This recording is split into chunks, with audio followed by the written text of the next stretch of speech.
Alright. Yeah, sorry about that. Right when I was getting into that fucking groove, it fucked me.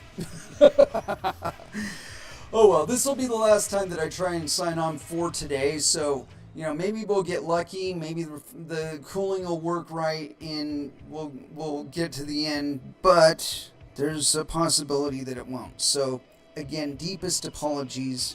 Typically, this will be 12 to 3 p.m. on Saturday.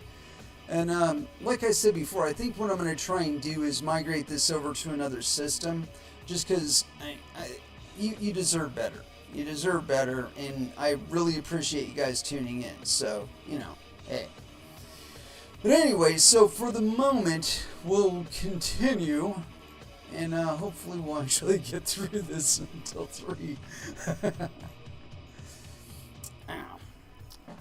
But yeah, so I think I've gone a little bit through and talked about me and like how I started in all of this. And if you've been tuned in this whole time, I really appreciate it. Okay, there we go. I was kind of hung up for a moment there on my screen. Anyway, let's see, what were we talking about though? I'm trying to get back to what I was riffing on.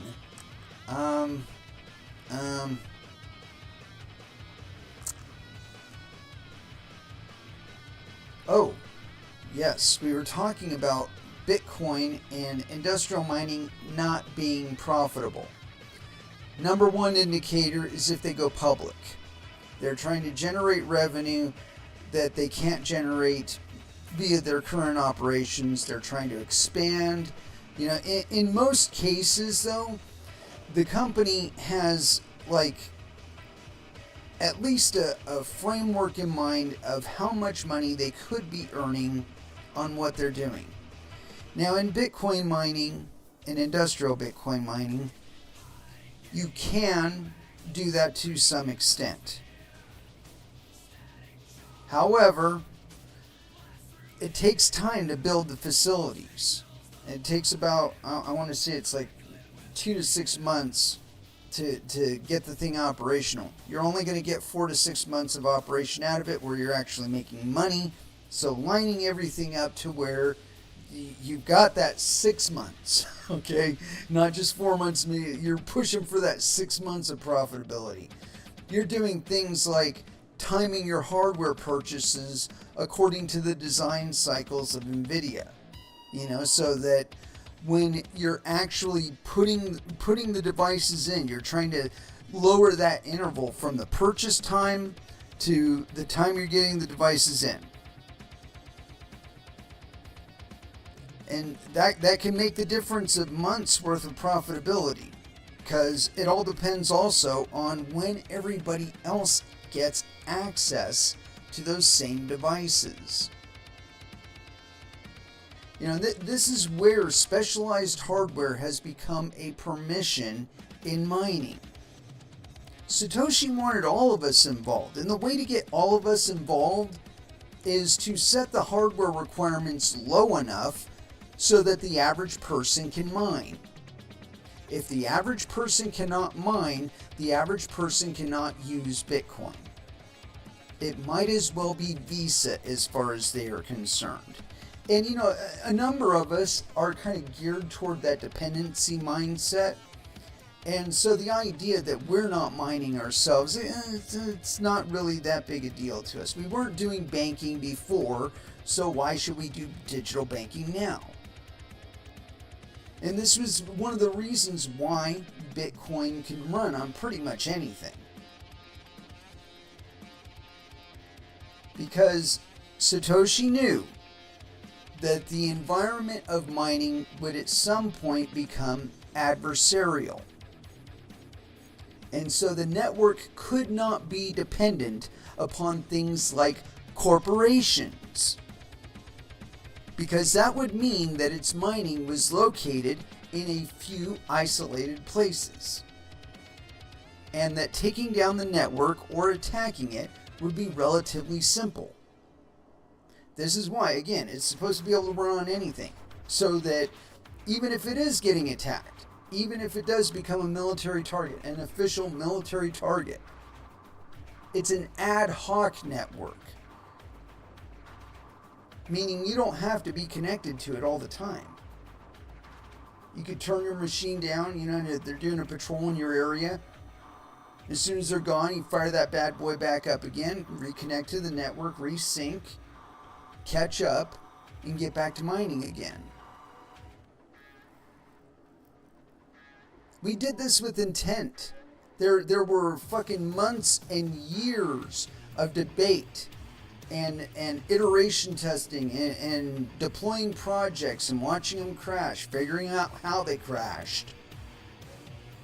This discussion didn't just like happen overnight. It was just that Bitcoin, Satoshi did enough homework, paid enough attention to the mistakes that other people made to understand how to do it right. Personally, I think they killed him. But, being pseudonymous, it only provides so much in the way of security. If they're intent on finding you, or if they're watching you beforehand, then all of the measures that you employ afterward are kind of useless. They were already on to you to begin with. They're on to you now. And taking you out is just optional.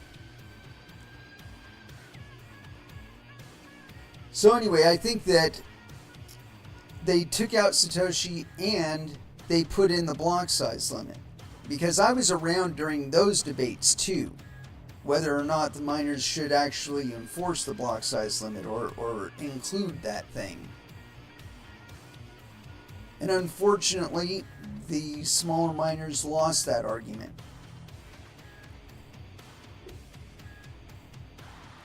And so, despite the fact that it wasn't set to go into effect until 2014, no coincidence that that's when the altcoin bloom started. And it actually started a little bit before that. But people could see the writing on the wall. They knew that at one point the blocks would become full. You could not guarantee that a transaction would be included in a block. And we would be right back here with Trustville. They knew it. And that's why we have altcoins. Because people could see the writing on the wall and said, you know what? These guys, they were talking a lot of we shall, but now they're talking about you will. Like they're somehow superior to us, and they're not. So we're just going to fork their shit. And we're going to do Bitcoin over here in a better way, or a way we think is better. Now, the big mistake, though, was that they forked off after the imposition of the block size limit. And they didn't do anything to get rid of it. And so that's one of the things that makes me think that a lot of them were always projects of feds. Is that their intent was to just change the dynamic a little bit. So the block time isn't 10 minutes, it's 2 minutes. So now you get 5 times as many block rewards. Hey, there's that much more incentive, man. So what if the blocks get full? You'll still get rewarded 5 times for that one time that you would have been rewarded in Bitcoin. Oh no, let's reduce the block time down to 30 seconds. And that way you're getting 20 block rewards for every 1 block reward on the Bitcoin network. That's enough incentive, right? You can give up that certainty of being able to get your transaction included in the next block if it means you just got to wait 30 seconds. No problem, man. Next block. Tick-tock, right? That's what that negotiation is. It's more and more of your freedom taken away with a little bit bigger incentive. But see, I believe that whole end of the fight, it's educational, but it's unnecessary. Because efficiency always wins. And that means that Even though right now you can't scan, enter, send a transaction on the Bitcoin network and expect that transaction to be included in the next block, you will be. Because as I said, these big ass hash farms, they put off big old heat signatures.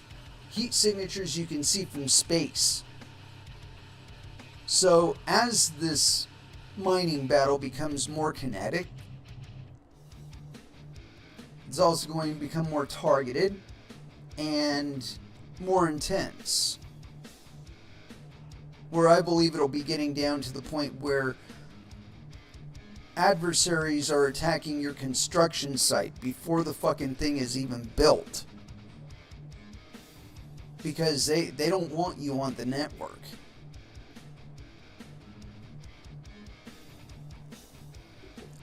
And see, when it gets to that point, you're going to have to be hosting it on a fucking PC, or you're not going to have access to Bitcoin.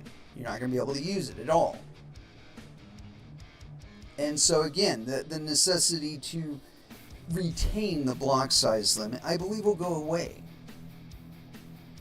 Because the appeal of just being able to overpower the network with your stupid hash farm, it goes away.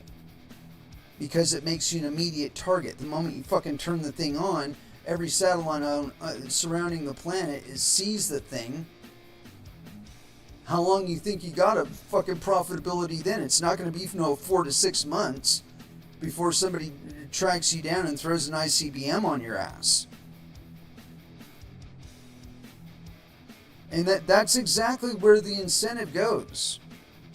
And unfortunately, I think we're actually going to have to see it play out to that extent before we get it through our heads. It is not that much in your interest to get all the block rewards.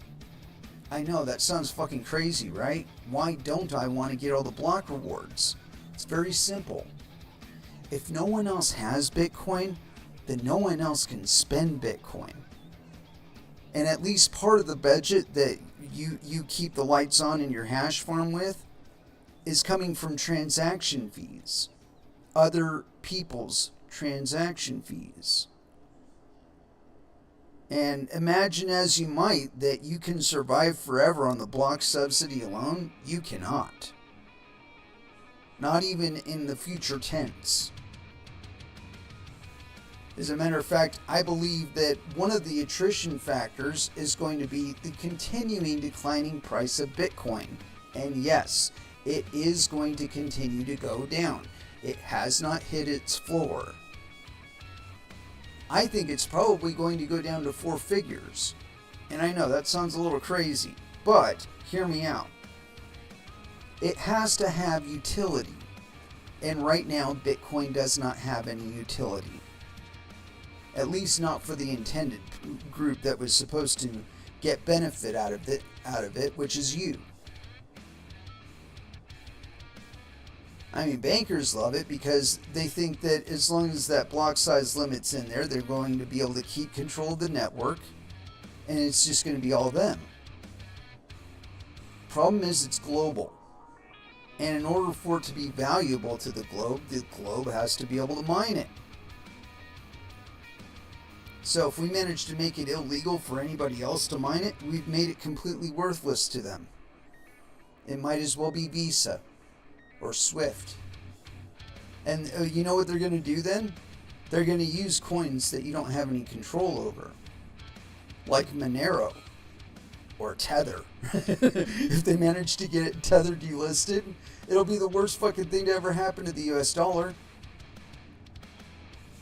Because at that point, you've lost all ability to regulate it internally.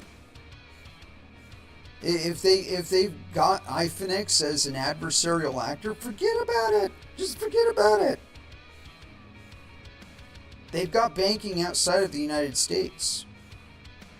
They've got assets that you can't really seize. So, the reality is, we can press all we want on Tether. It is going to continue to exist. And I think we're going to have to find that out the hard way.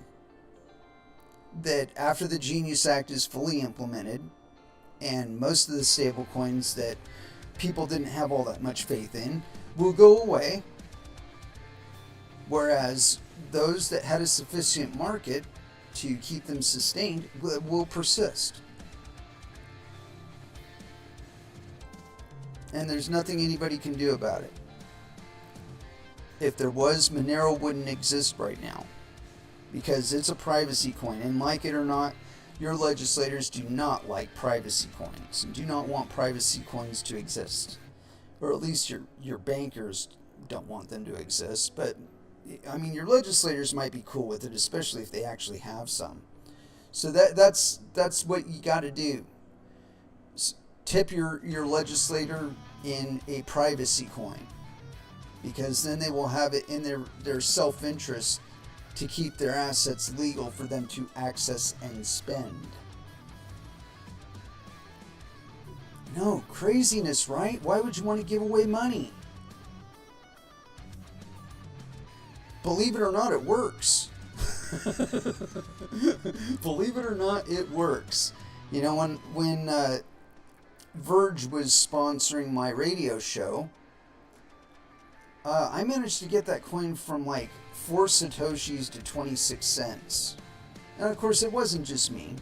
I mean, if they had lame developers or if they didn't have miners, it wouldn't have gotten anywhere. But the fact of the matter is it had excellent developers. And they managed to keep it as being one of the most profitable coins on the market to mine. More profitable than Bitcoin for a couple years, as a matter of fact. The point being is they stuck to what they were originally setting out to do, and they achieved it. Now, to what extent they still do, I have never had a problem doing a Verge transaction. I'll just say that much. They did decide to try to become ISO 20022 compliant, and I don't know what that means as far as their coin is concerned, but people still mine it, so, and it still exists. So again, I think that the old world where you could regulate stuff out of existence, it doesn't exist anymore. You know, if the market wants it, fuck, they'll 3D print it. And you will have nothing to say about that. You know, that's why New York legislators are all up about, you know, trying to make you register your 3D printers and your fucking links. Oh, fuck you.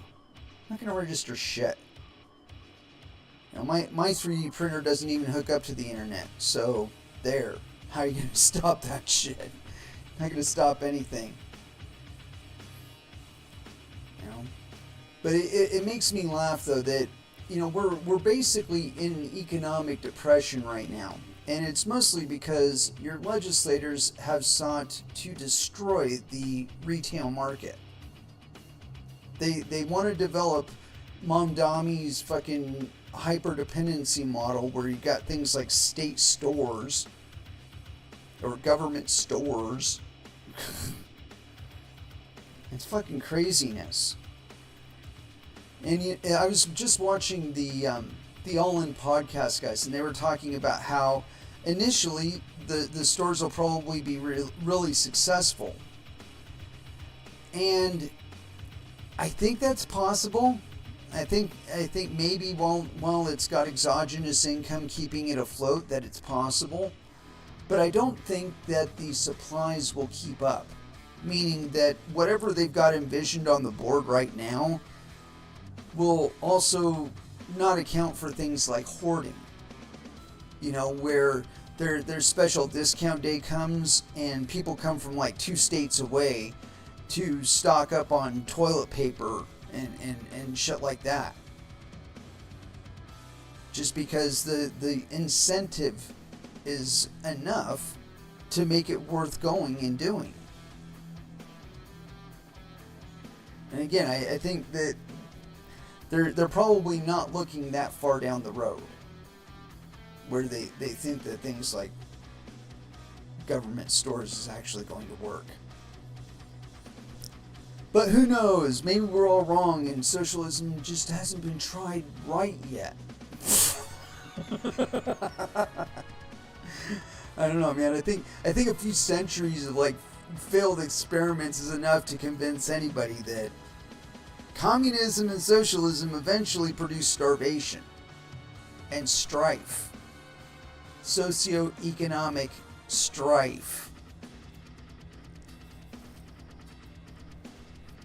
Fortunately, we've got the ultimate expression of capitalism and communism all wrapped in one in cryptocurrencies. It's a collective effort. It's not within your incentive to be 100% profitable all of the time. It actually makes you more money if other people make the money too. Because the coins are worth more to them if they have it. It's worth less to them if they don't have it. So the more people have coins, the more it'll be worth. And these are lessons of Bitcoin and currencies and money that you don't learn unless you pick up the flag and run around like a autistic with a pair of scissors and just fucking do it. Then you learn where the walls are. You learn where the stumble points are. You learn about what really inhibits things like adoption. It's not governments. I mean, governments are just a minor inconvenience. Once you get deep enough into this shit, governments don't even really exist for you. I think that's like, it's been part of the narrative messaging that they don't really talk about that fact. That cryptocurrencies work outside of government and outside of banks. You don't need government and you don't need banks in order to have cryptocurrency.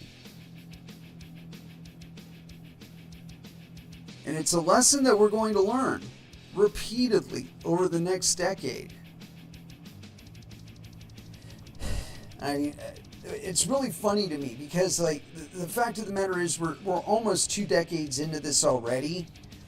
And if you've been paying attention to how things shake out in other countries, you can kind of figure out that the relationship between government and cryptocurrencies is the same regardless of where it is and who it is. It doesn't matter. It's the same. And that's that your government is subsidiary to cryptocurrencies. Cryptocurrencies are actually an expression of your will, and governments supposedly exist to serve whom? You.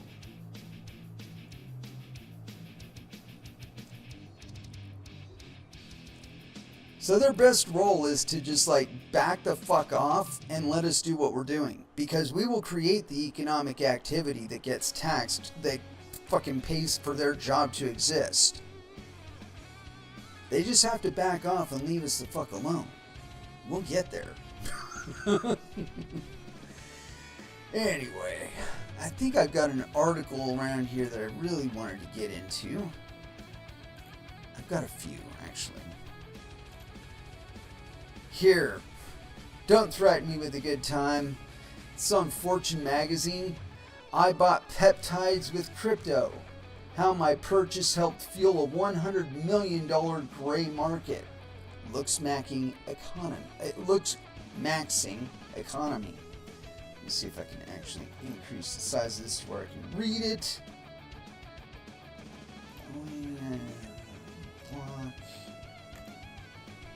Plus. Come on, you fucker. Get big. Oh no. Oh, it might have been that this just didn't reload. I'll reload it manually and see if that helps. Fortune magazine, you suck. Your internet connection sucks. Hosting somewhere in fucking Yugoslavia or what?